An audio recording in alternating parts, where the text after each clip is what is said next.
think it was yesterday's gospel, that when Mary Magdalene wanted to touch Jesus, he said to her that, don't touch me yet, because I have yet ascended to my Father.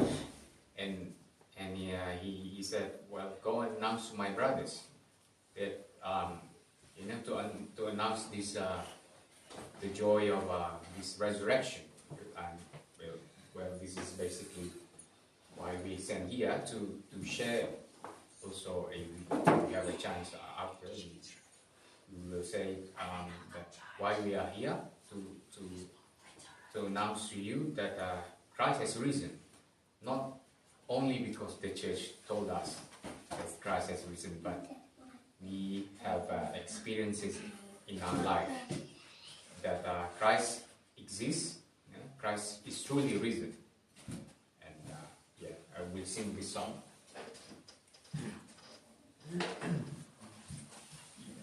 Because this song has a bit, what you say, Spanish flavor to it because of the music. So.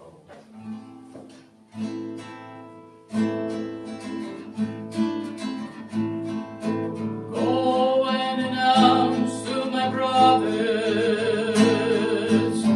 that they must go to Galilee. Go and announce to my brothers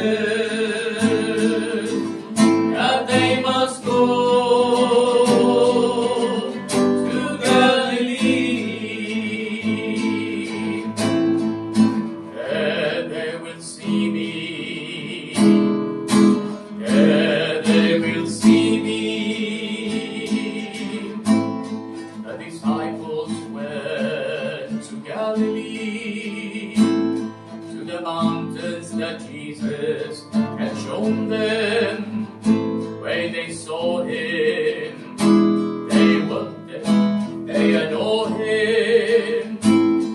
And Jesus said to them, all power has been given me in heaven and on earth.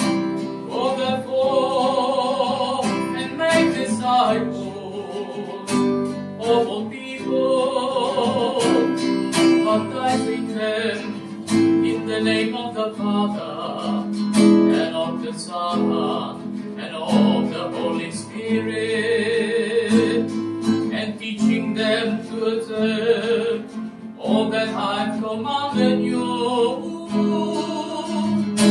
And behold, I am with you. And behold, I am with you all the day. And behold, I am with you. And behold, I am with you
no idea. too? Does your family, anyone in your family sing? Yeah, my brother did. Two of my brothers, and probably I got it from my father. Yes.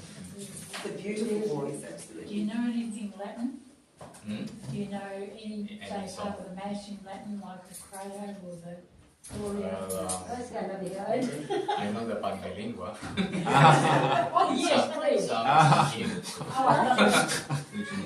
Yes, Father, you're going to have some lessons.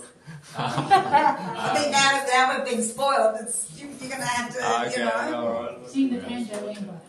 We can do the anthem of our seminary. Yeah, maybe we sing the other hymn, Alma Redemptoris Mater. That's our It's our war cry. Yeah. Our ladies are. You want us to do that? Yeah. Yeah.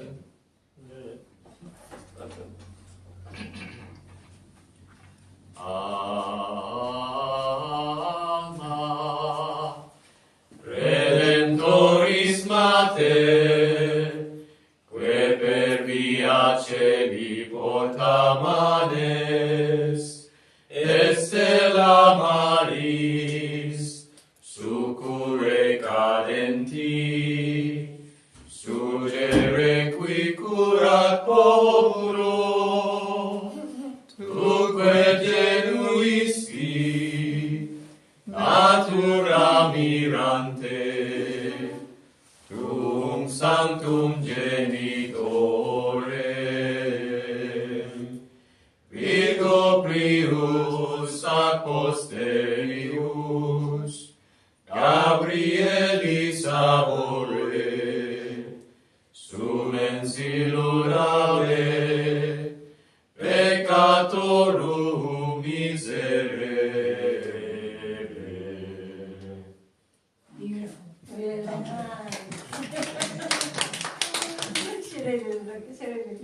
Very good. Sure as much.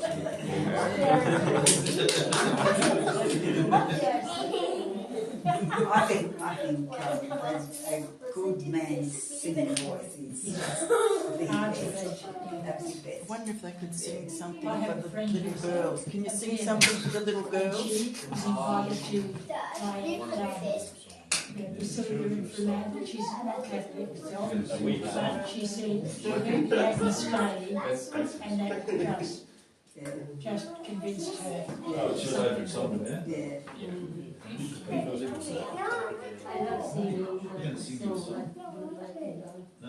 Should we share a little bit of experience? We start from the young one.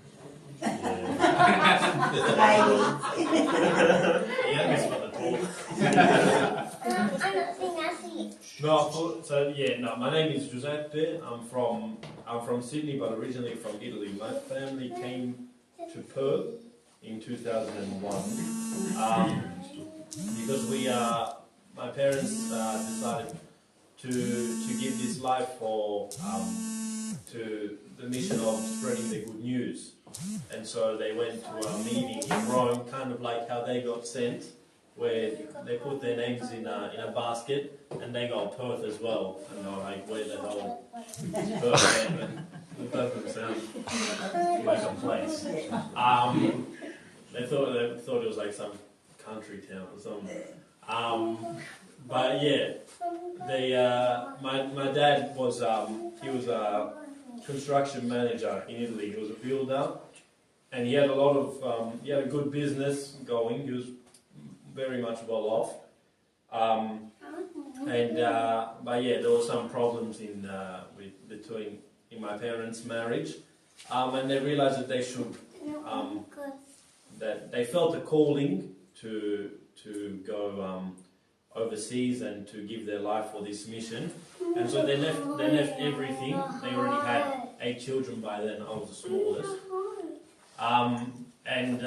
they came to Perth, and we got put into a parish in East Fremantle with Father Bruce, who was in Bruce Rock, or here.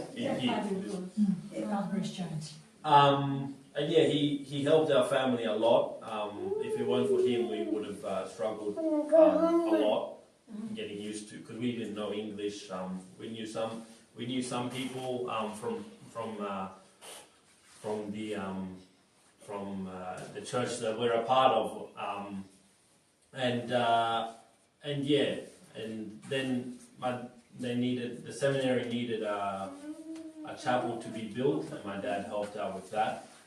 And then they wanted to build another seminary in Sydney, and so we moved to Sydney in 2003 or 4 to start building there. And yeah, there we were put in the parish of Redfern. And yeah, so my whole life I've been living in this mission with my family and with my Christian community in Redfern.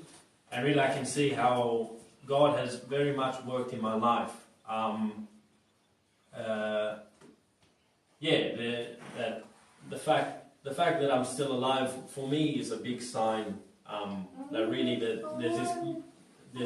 God exists, and that there's this love of God for me, because we've never been well off in my family. We've always been quite poor, yet we've always still managed to eat every day through donations or different things. We've always managed to have a house. Right now, my mum, we're a family of 14, and so we a lot of the time we struggle to find a house, and then the Lord provided a big house in the city in Sydney, which is impossible to find, and then another house that we were sent to after that. And this for me, this has been a big fact in my life. Has been a big sign, as I said. As this missionary family, we're not only are we called to a part of spreading this good news, this existence of God is also being assigned to the other people. So the sign that we're a big family, the sign that we're Christian, it's all part of the game in a sense. Like my mum has met a lot of women who has been very much like a sign of the possibility that in a world of today that you can still be open to life, to having children, then I decided to join the seminary last year, but in 2016 I felt more the calling, and then I put it off for a bit, and then I gave in and decided to join the seminary. But also here, the fact that we're here is also, it's our calling as not just for us, but also as Christians, where we just celebrated Easter, and in Easter it's not just like another celebration like Christmas. It's the most important celebration that we have in our faith, where we remember the fact that Christ has destroyed death. Not only the physical death, but also the spiritual death. That he was crucified, and on this cross that represents our cross, our sufferings, but also our sins. That we crucify ourselves every day on these sins. Doesn't matter if we're Christian or not. We still sin. We're all sinners. And every day we crucify ourselves, we say that we're not worthy, and we give in, and really it creates this death, this spiritual death in us, and then we start to spread this death to other people through our judgments or other things. But really, this Easter is a reminder of the fact that Christ is willing to take our place on this cross of our sufferings and our sins, and to show that when he dies on it, he doesn't die forever, he resurrects. In the Easter Vigil, every year we at the start there's the introduction, the Preconium, where we say, "This is the night in which Christ has destroyed death, and from the dead he rises victorious." This is what we celebrate every year. And it's not just a sign for us, but it's a sign for the other people, for people who have maybe gone far from the church or who have never met Christ. We live in a world today where suffering is a mistake. It shouldn't happen. That the cross that we have, it's the one thing that shouldn't exist in our life, and that if we didn't have it, then we'd be better off in our life. And this cross can be different things. It can be your husband or your wife or your family or events that have happened throughout your life. And really, this Easter is a reminder that Christ still can make us have this victory over this suffering. Because in the end, the cross is the only way in which we can convert. And convert isn't just necessarily to mean you go from non-Christian to Christian. Convert is to really give everything to God, to put your trust in God's will, and to really serve God, and by doing that you serve the other. But the cross is sort of this handbrake. Imagine going down the road at 100 k's and you just put the handbrake, you will swerve out and most likely die. But if we trust in God,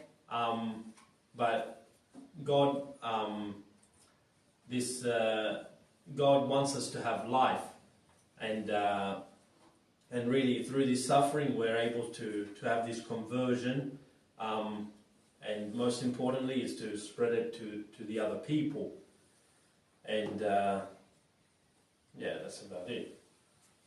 You want to give your experience? Thank you. So as well, as I said before, I was sent here, and it was randomly. I didn't choose to be in Australia, but they sent me to come, and in all this time I see that I really needed this, because I was in my house doing my will, even though my parents were showing me this about Jesus Christ, that he's the only one that could love me as I am, yet I was looking outside. I didn't believe what they were saying to me. No, I was doing my will. I just wanted to study, to get out of my house and do what I wanted. I was, in that moment, I was pretty selfish with my parents, with my brothers. I was just in myself. So I was pretty much studying all the day and out of my house. I didn't want to see much my parents, and because, my history is that my parents were didn't have the money so that they could buy me the things that I wanted. So I was pretty upset with this, and I judged a lot of my father and my mother. But at the end I discovered that I didn't need this to live. That what God wanted me to see was that even though this situation had happened in my life, He was always there. No, He was always calling me. And then when I decided to join the vocational group, and I was going to the meetings, and I was still listening, but at the end of all these meetings, I was going back to do my will. I was going back to the same situations, and in a point I was really I see that I couldn't go on with all these situations, seeing all this situation of that I couldn't love my parents, I couldn't love my brothers. So they told me if I was able to go anywhere, so I say yes because I wanted to get far away from my house. Now I'm really far away. Anyway, but yeah, in this time, I discovered that God really wanted me to see His love, because here, my parents not paying anything for the seminary, and I as well. I see that there is as well God provides, because every day we have I got my room, the bed to sleep. I got if I wake up, we have breakfast, lunch, dinner. All this food and all this is provided by God, and God put certain people to give us money for this, and I could see that God really provides, and this as well have helped me a lot to understand that if I have to trust in God, and I have to let Him enter in my life, and as well this time of Easter I was a bit sad about being far from home, because it was this Easter, so I didn't really wanted to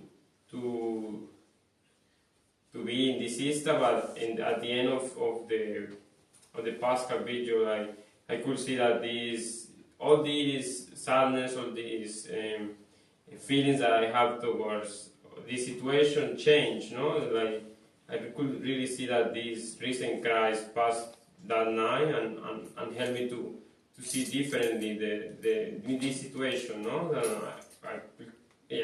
and then now we were sent to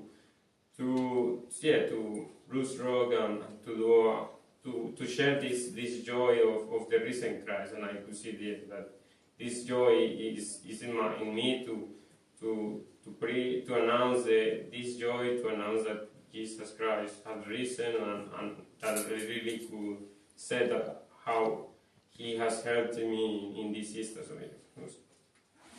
Very nice. Thank you very much. As for me, more or less,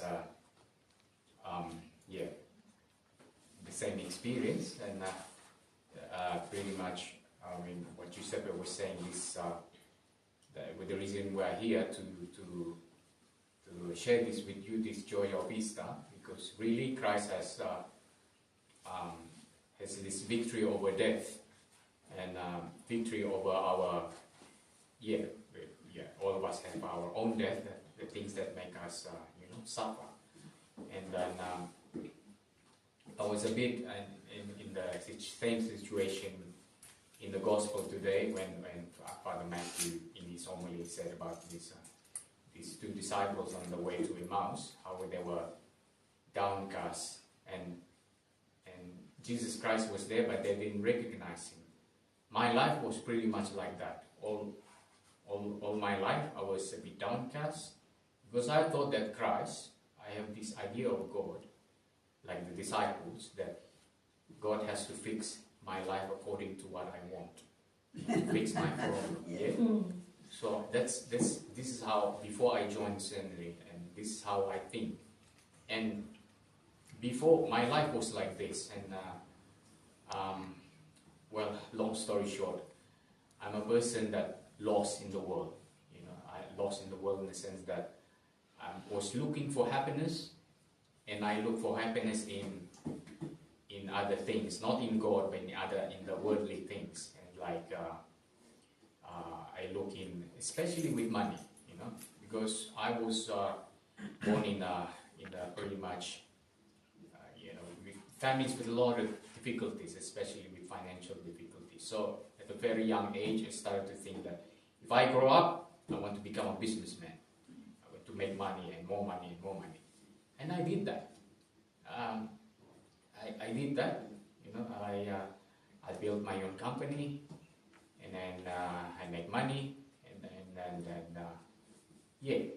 that's basically what I do, because I thought that to have all these things will make me happy, will make me prosper in a sense. But later on I discover this is it's not the case. You know, I find myself in that situation where I have all these things that I want. I have a car, I have this business, I have a girlfriend, and another girlfriend after that.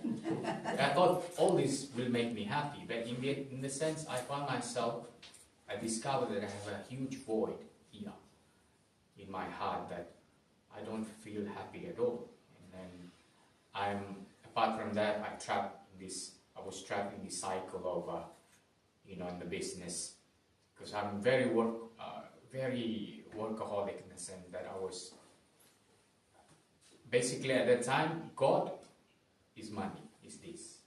You know, I arrived to that point that my life was like that.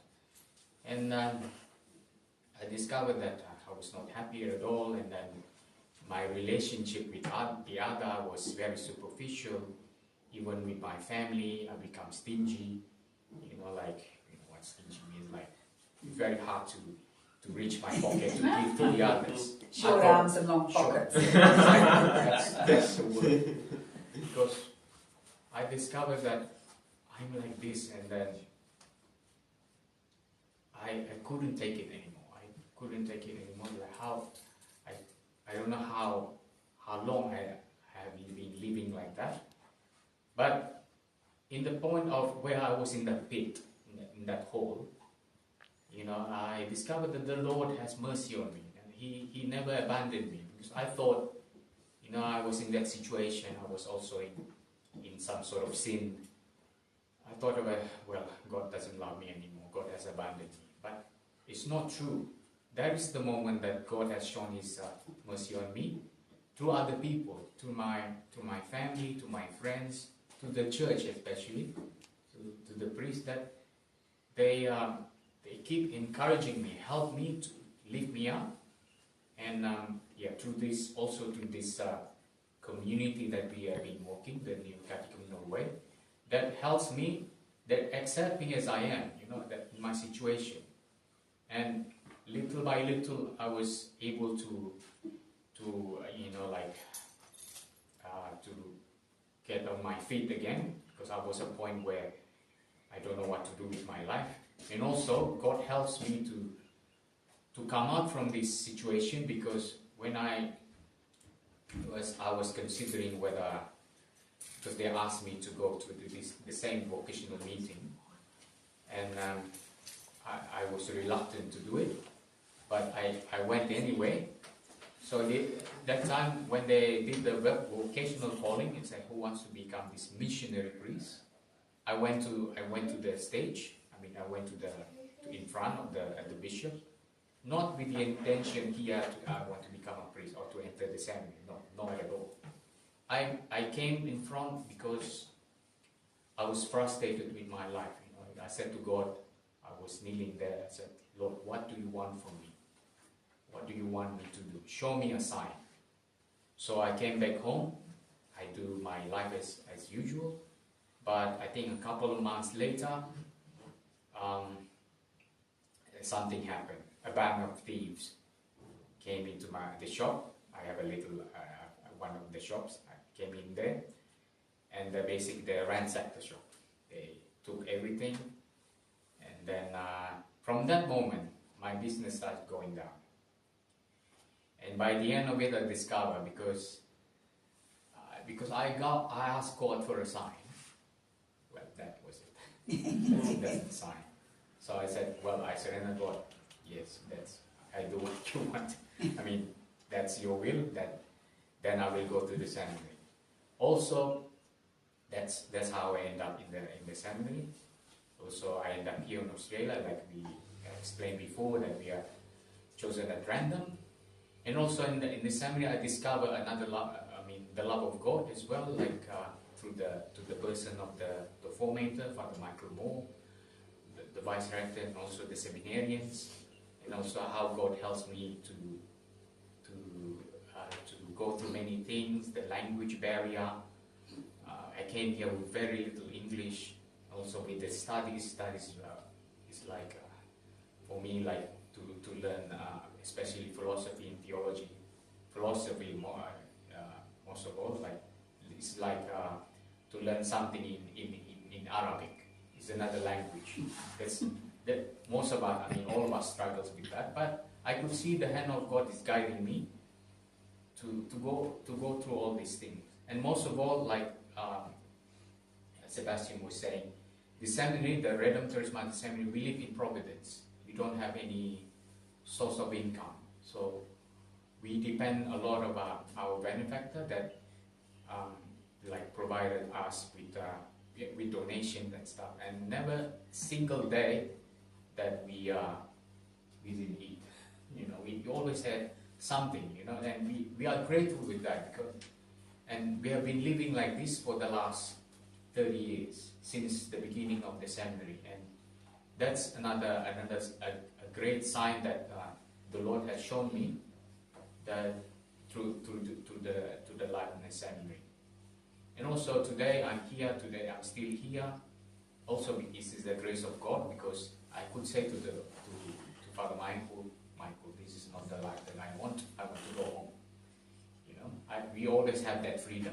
It doesn't mean that we are in the seminary, bang, that you should be a priest. No, they gave us the freedom to discernment to decide. And the fact that I'm here because I'm still here is because of the grace of God. God wants to change me to a person that's very, as I was before, to something that, to do His will, basically. And the most important thing that the rector told us is not, the most important thing is not to be a priest. First of all, like he said, that is secondary. The most important thing is to have a relationship with Jesus Christ, which is true. Because if I don't have this relation with Jesus Christ, this love for the church, for Jesus Christ, even if we become a priest, it doesn't have any meaning.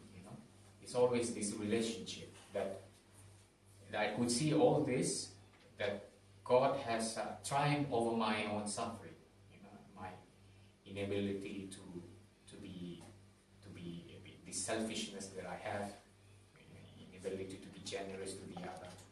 And God has shown me through His generosity that I'm generous. I have to be generous with the other, not necessarily through money, but through my life, giving my life to the others. Probably, maybe if God's will to be a priest, to be in the country like this, because nowadays it's very hard to go to in a place like this, and Father Matthew has shown that he gives his life to be in places like this, and I'm grateful. That's pretty much.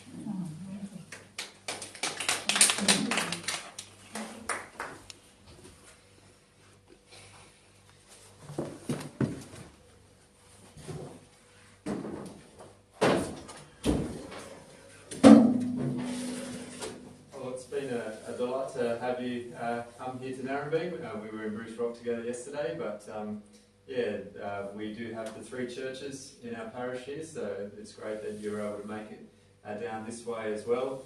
And I think there was one instructive thing just right at the end of our gospel reading today, where the 2 disciples had this burning desire to just go back to Jerusalem. So they made the journey to Emmaus, then they just turn around that same night and they go back. And they're there and people are talking about the risen Lord, and Simon's seen the risen Lord. And then what is it that they then speak about at that moment? And what they speak about, and you think about everything Jesus told them, went through all the scriptures, so there's lots going on in their mind, but what they want to share with them is how Jesus was with them and how He became known to them at the breaking of bread. And so really that they were witnesses to the others. And so I think that's one of the great things about your visit to our community here is the personal witness and personal sharing of what Christ has done for you. And to hear that from you certainly makes an impact on us and builds us up and so we're very grateful that you were able to do that for us this day here in Narembeen. So thank you very much.